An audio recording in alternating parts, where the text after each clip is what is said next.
गैलू चिकना सावर गोरिया सूरतिया सुखाए लागे गैलू का ससुरा में उपाय सावर गोरिया लागेलू सब से आगे। कौन दवाई खैली हो?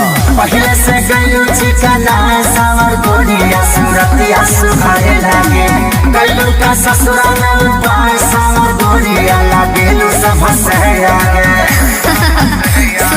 बोलो कि मारे मुझसे बड़ा दुख भागेला मारे मुझसे बड़ा दुख भागेला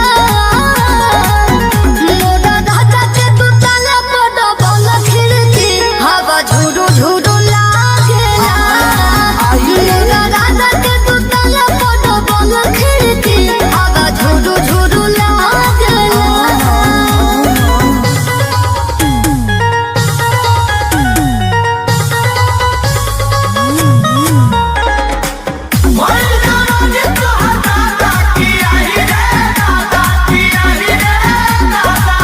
लक्ष्मीनिया कह के राजा जी बोलावेले मलकिनिया कह के हमके बोलावेले रहे भतार जी के भात के सवाद कोई संग चिखले लाडू तब से बदलन में जा रे ऐसा। सुनो उनका छुआ मौसम जागला तो चाली हो उनका छुआ मौसम जागला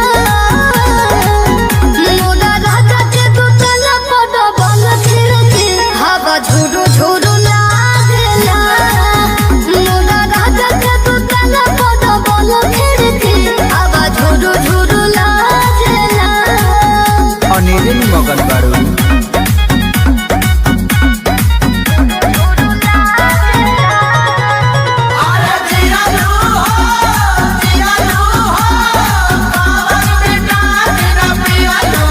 हमर संगे सैया नजरिए पर राखेले जब निकले बहरे दुआरिए से झाकेले पिए के पानी रानी ससुरा